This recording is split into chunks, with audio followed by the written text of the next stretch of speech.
ఎమ్మెల్యేలపై CM KCR చేసిన అంతర్గత survey ప్రజాప్రతినిధుల్లో గుబులు పుట్టిస్తోంది. సర్వేలో తక్కువ మార్కులు వచ్చిన వారికి బీపీ పెరిగిపోతోంది. వచ్చే ఎన్నికల్లో టికెట్ వస్తుందా రాదా అన్న ఆందోళనలో పడుతున్నారు కొందరు శాసనసభ్యులు. ఉమ్మడి కరీంనగర్ జిల్లాలో శాసనసభ్యుల పనితీరు ఎలా ఉంది, వారి భవితవ్యం ఏంటన్న దానిపై ఎక్స్ప్రెస్ టీవీ రిపోర్ట్. ఉమ్మడి కరీంనగర్ జిల్లాలో మంత్రి ఈటెల రాజేందర్ మినహాయిస్తే ఏ ఎమ్మెల్యేకు పెద్దగా మార్కులు రాలేదు.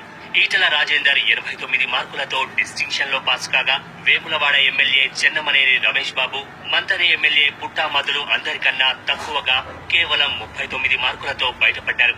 ఇక మిగిలిన ఎమ్మెల్యేలలో కోరుట్ల ఎమ్మెల్యే విద్యాసాగరరావు 41% మార్కులతో, ధర్మపురి ఎమ్మెల్యే కొప్పుల ఈశ్వర్ 47 మార్కులతో కనీసం సెకండ్ క్లాస్ కూడా తెచ్చుకోలేకపోయారు. రామగుండం ఎమ్మెల్యే సోమారపు సత్యనారాయణ 50 మార్కులు, హుస్నాబాద్ ఎమ్మెల్యే సతీష్ 53 మార్కులు, పెద్దపల్లి ఎమ్మెల్యే దాసరి మనోహర రెడ్డి 54 మార్కులు, కరీంనగర్ ఎమ్మెల్యే గంగుల కమలాకర్ 55 మార్కులు, రాష్ట్ర సాంస్కృతిక సారథి మానకొండూరు ఎమ్మెల్యే రసమై బాలకిషన్ 56% మార్కులతో సరిపెట్టుకున్నారు. అయితే వివాదాలకు కేర్ ఆఫ్ అడ్రస్ అంటూ ఇంతకాలం వార్తల్లో ప్రచారం జరిగిన చొప్పదండి ఎమ్మెల్యే బుడిగే శోభ మాత్రం అభివృద్ధి పనుల విషయంలో చురుగ్గా ఉన్నట్లు తేలింది. ఆమె 62%తో ఫస్ట్ క్లాస్ లో పాస్ అయ్యారు. ఎన్నికలలో ఓడిపోతామనే భయంతోనే కేసీఆర్ ఒక సర్వే చేయించారు. సర్వే చేయించి అసెంబ్లీ కాన్స్టిట్యున్సీల మీద ఎమ్మెల్యేలకు సంబంధించిన జాతకాలను మీరు ఈ అంకెలు ఉన్నారు, ఆ అంకెలు ఉన్నారు, మీరు ఇంత పర్సెంటేజ్ ఓట్లతో రాబోతుంది, మీకు మైనస్ అవుతుంది అనేది జరగడం అంటే ఆయనకు భయం ఆవరించున్నది. అందుకోసమే ఆయనకు ఎన్ని సర్వేలు చేయించినా ఆయనకు అంతకంటే ఎక్కువమైన సైనిక ఉంటుందనే విషయంలో చెప్తాను. ఈ సర్వే గవర్నమెంట్ అంకెలుగా మారిపోయేటువంటి అవకాశాలు కూడా లేకపోలేదు. సరే, ఆయన వాళ్ళ కార్యకర్తలలో ఒక భయం పుట్టించి జాగ్రత్త ఉంచడానికి ఆయన సర్వే తప్ప దీని జనోద్యోగులకు సంబంధించినటువంటి కాదు అనేటువంటి విషయాన్ని తెలియజేస్తున్నాం. ఇక కేసీఆర్ కుమారుడిగా ఐటీ, మున్సిపల్ శాఖ మంత్రిగా ఉన్న కేటీఆర్ కూడా ప్రజాదరణలో అనుకున్నంతగా సక్సెస్ కాలేదని తెలుస్తోంది. ఆయనకు 60% మార్కులు వచ్చాయి.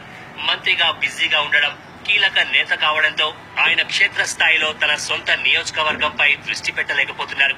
మంత్రి హరీష్ రావుతో కేటీఆర్ ను పోల్చుకున్నప్పుడు మాస్ ఇమేజ్ క్రియేట్ చేసుకోవడంలో ఆయన వెనకబడిపోతున్నారన్న చర్చ ప్రజల్లో ఉంది. ఇక అధికార పార్టీ ఎమ్మెల్యేల తీరు ఇలా ఉంటే, జగిత్యాల ఎమ్మెల్యే జీవన్ రెడ్డి మంత్రి ఈటెల రాజేందర్ తర్వాత 68% మార్కులతో ముందంజలో ఉండడం గమనార్హం. అయితే ఈ సర్వేపై భిన్నాభిప్రాయాలు వస్తున్నాయి. ఇదంతా రాజకీయ ఎత్తుగడలో భాగమేనని అనేవారు లేకపోలేదు.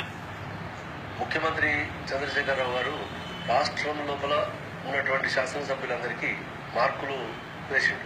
ఆయన ఆ ఫలితాలన్నింటి ప్రకటించారు. పరిస్థితి ఏమున్నది, అసలు జనం ఏమనుకుంటున్నారు అనేది మేము చెప్పడానికి ఈ నెలంతా మొన్న 18వ తారీఖు నుంచి 29వ తారీఖు దాకా మేము ప్రయత్నం చేసాం. ఎమ్మెల్యేలు బాగా పనిచేస్తా ఉన్నారని చెప్పుకోవడానికి ఒక ప్రయత్నం చేసినట్టు వెళ్ళబడుతున్నాం తప్ప నిజంగా కూడా దీనివల్ల అభద్రతా భావంతో ఉన్నటువంటి ఎమ్మెల్యేలు బెంబేలు ఎత్తిపోతుంటే దాన్ని కవర్ చేసుకోవడానికి, దాన్ని సరిదిద్దుకోవడానికి, దాన్ని సరిపుచ్చడానికి వాళ్ళ లోపల ఉన్నటువంటి ఒక ఆత్మ న్యూనత ఏదైతే ఇన్ఫీరియారిటీ ఉన్నదో దాన్ని పోగొట్టడానికి ఒక టానిక్ వల్ల పనిచేస్తుంది అని చెప్పి ఆయన చెప్పుకున్నాడు.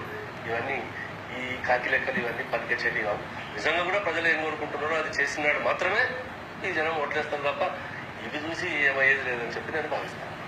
మొత్తం మీద సీఎం కేసీఆర్ తెలంగాణ రాష్ట్రంలోని ఎమ్మెల్యేలందరి పనితీరుపై చేయించిన సర్వేతో రాజకీయంగా ఓ కొత్త చర్చకు తెరలేపగా ఇప్పుడు ఎమ్మెల్యేలంతా తాము ఎక్కడ తప్పు చేశామో తరిచి చూసుకునే పనిలో పడ్డారు.